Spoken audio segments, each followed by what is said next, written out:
Good morning, Radhe Radhe, जय श्री राम। स्वागत है आपका अपने यानी जी कोचिंग क्लासेस के अंदर। तो हमारा टॉपिक चल रहा है हिंदी साहित्य का भक्ति काल। और हिंदी साहित्य के भक्ति काल में हम पढ़ रहे हैं सूफी काव्य धारा। और आज सूफी काव्य धारा के अन्य कवि और उनकी रचना के बारे में विस्तार से चर्चा करते हैं। जैसे अगला कवि आता है हमारा नंददास कवि।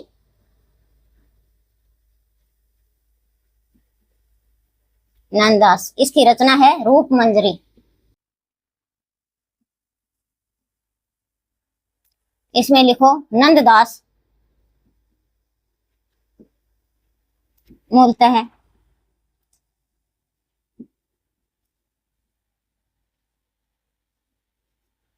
अष्टछाप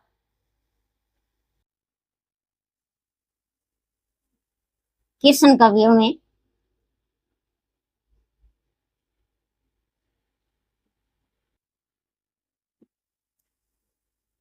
शामिल किए गए हैं।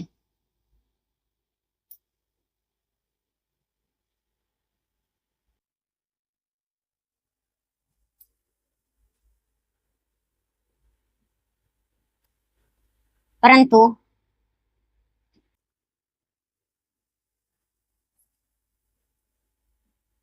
इसकी इस रचना में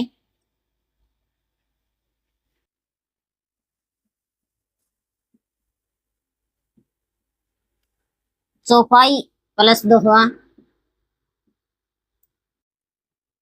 शैली का प्रयोग होने के कारण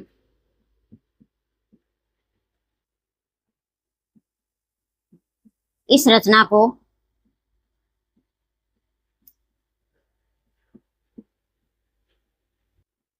सूफी काव्य में शामिल किया गया है।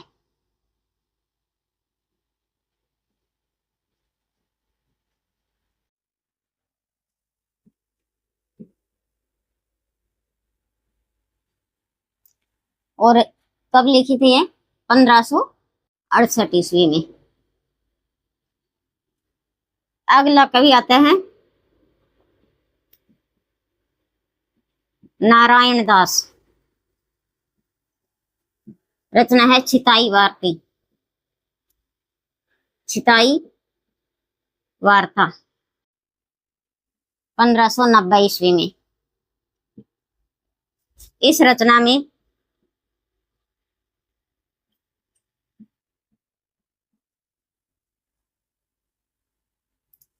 राजस्थानी मिश्रित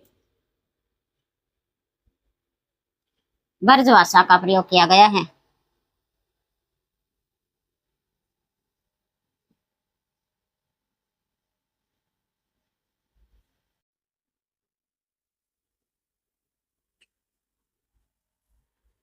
अगला कवि आता है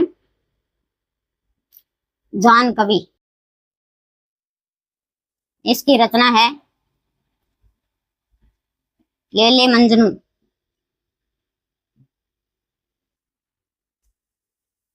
तो सूफी काव्य धारा में सर्वाधिक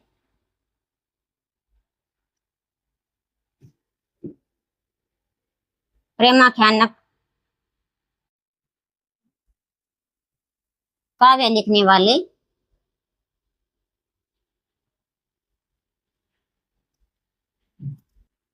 कवि हैं।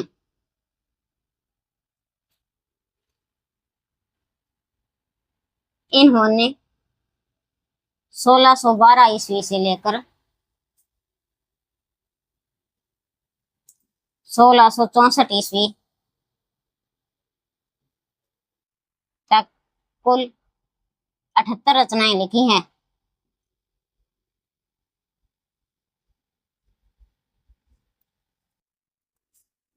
जिनमें 29 रचनाएं प्रेमाख्यान रचनाएं मानी जाती है।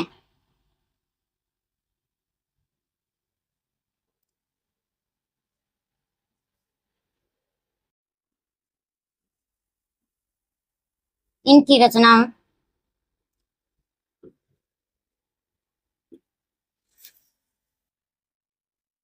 के आरंभ में कथा शब्द का प्रयोग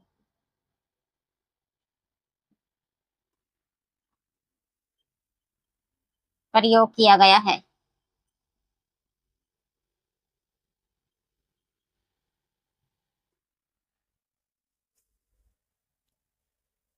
यानी कवि नंददास की रचना है रूप मंजरी। प्रकाशन कब हुआ था? 1568 ईस्वी में। नंददास मूलतः अष्टसापी कवि, कृष्ण कवि माने जाते हैं, क्योंकि ये कृष्ण भक्त कवि हैं। और परंतु इसकी इस रचना में चौपाई और दोहा शैली का प्रयोग होने के कारण इसे क्या है, सूफी काव्य धारा में शामिल किया गया है। नारायण दास यानी चित्ताई वार्ता 1590 ईस्वी में। इस रचना में राजस्थानी मिश्रित ब्रज भाषा का प्रयोग किया गया है। किस भाषा का? राजस्थान मिश्रित ब्रज भाषा का। जान कवि मोस्ट इंपोर्टेंट लेले मंजनू इनकी प्रसिद्ध रचना है। सूफी काव्य धारा में सर्वाधिक प्रेमाख्यान काव्य लिखने वाले कवि कौन है? जान कवि। इन्होंने 1612 से लेकर 1664 ईस्वी तक कुल 78 रचनाएं लिखी है। इन 78 रचनाओं में से 29 रचनाएं उनकी प्रेमाख्यान रचनाएं मानी जाती है। और कहा जाता है कि इनकी रचना के आरंभ में कथा शब्द का प्रयोग किया गया है, जैसे कथा कनकावती, कथा रत्नावती, कथा कलावती, इस तरह इनकी रचना में मिलते हैं। तो एक बार आप स्क्रीनशॉट ले सकते हो।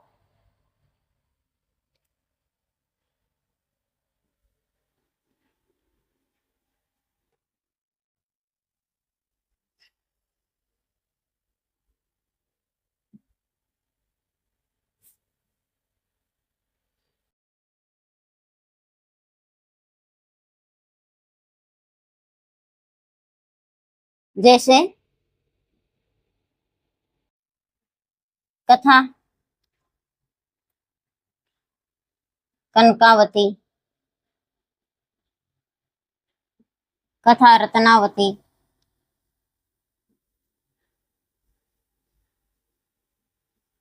कथा कलावती, इस प्रकार इनकी रचना में क्या है, कथा शब्द है वो आरंभ में मिलता है। किसकी रचना में? जान कवि। अगला कवि आता है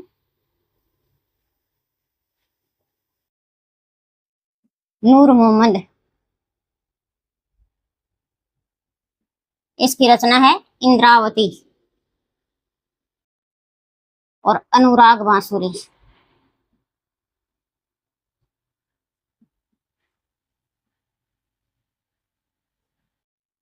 इसका प्रकाशन है 1744 ईस्वी और ये है 1764 ईस्वी। अब नोट लगा कर लिखो।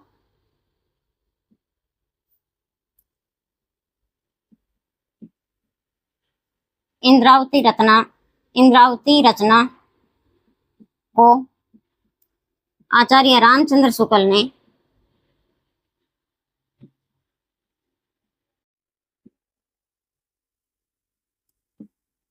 सूफी काव्य की अंतिम रचना मानी है। अंतिम रचना मानी है और इसकी भाषा अवधी भाषा है। नायक राजकुंवर है और नायिका इंद्रावती। और नोट लगा कर लिखो अनुराग बांसुरी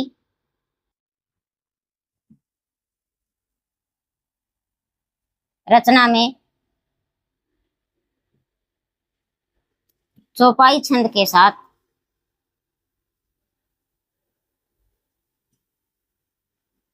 बरवेई छंद का प्रयोग किया गया है।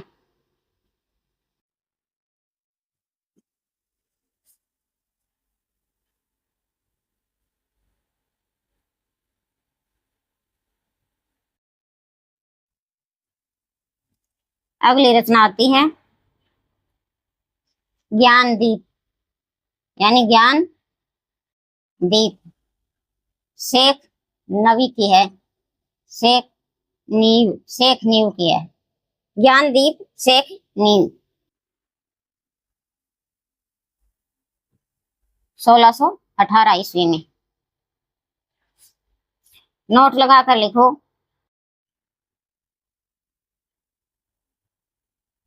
आचार्य रामचंद्र शुक्ल ने, आचार्य रामचंद्र शुक्ल ने इस रचना से सूफी काव्य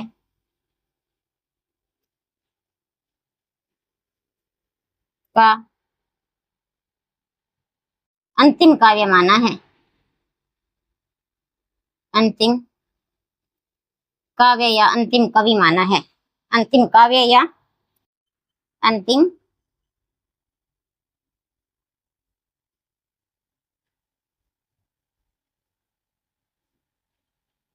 कवि।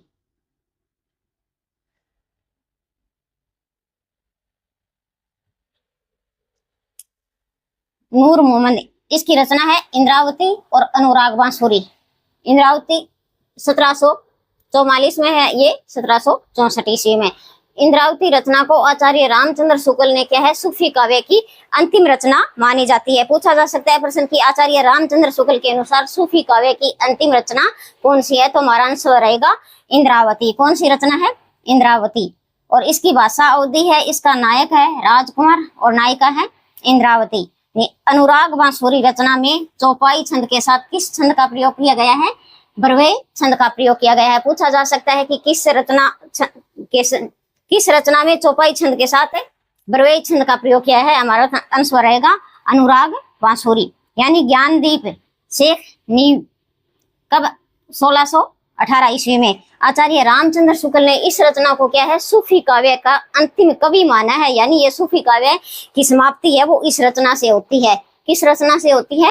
ज्ञानदीप से। ये किसने कहा है? आचार्य रामचंद्र शुक्ल ने कहा है कि सूफी काव्य की जो अंतिम कवि है या अंतिम काव्य है वो किसको माना है? ज्ञानदीप को माना है। मोस्ट इंपोर्टेंट है, ये बात आपको ध्यान रखनी है। और एक ये इंद्रावती वाली पूछा जा सकता है कि रामचंद्र शुक्ल के अनुसार सूफी काव्य का अंतिम कवि, अंतिम रचना कौन सी है, तो हमारा आंसर इंद्रावती। और अंतिम काव्य पूछा जाता है तो ज्ञानदीप। एक बार आप स्क्रीनशॉट ले सकते हो।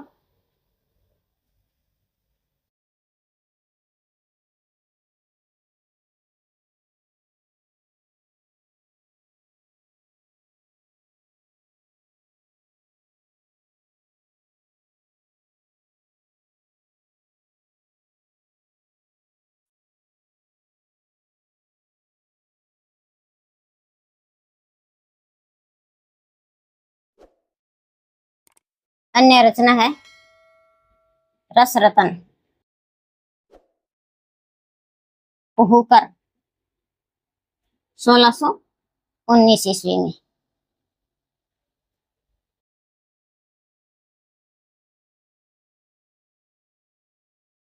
हस जवाहिर कासिम शाह, इसका प्रकाशन 1736 ईस्वी में। नोट लगा कर लिखो।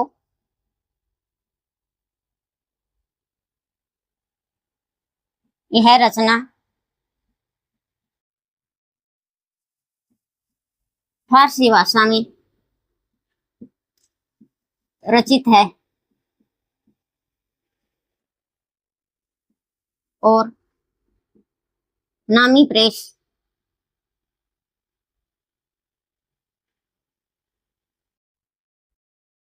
लखनऊ से प्रकाशित।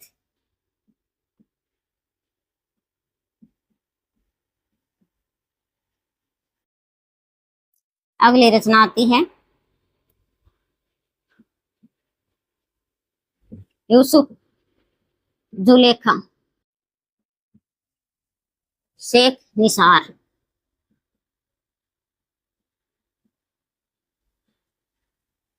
और प्रेम दर्पण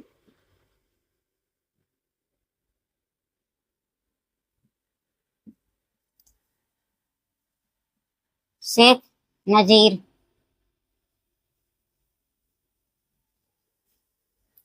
एक रचना है प्रेम विलास,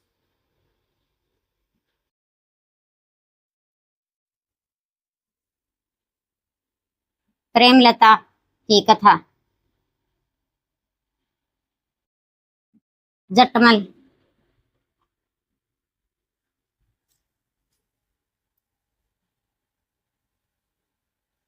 कनक मंजरी, काशीराम की।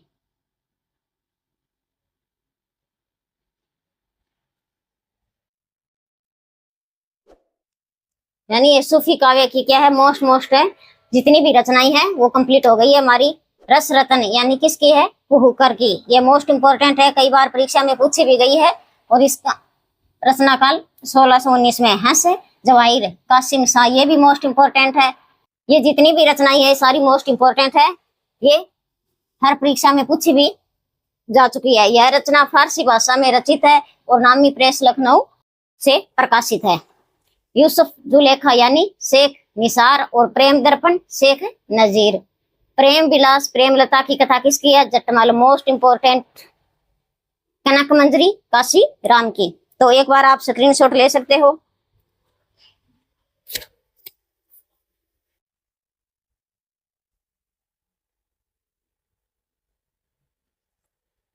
तो आज हमने क्या है, सूफी काव्य धारा को कंप्लीट कर लिया है। तो आज की हमारी क्लास है यहीं तक। मिलते हैं नेक्स्ट वीडियो में, तब तक के लिए धन्यवाद। जय हिंद, वंदे मातरम।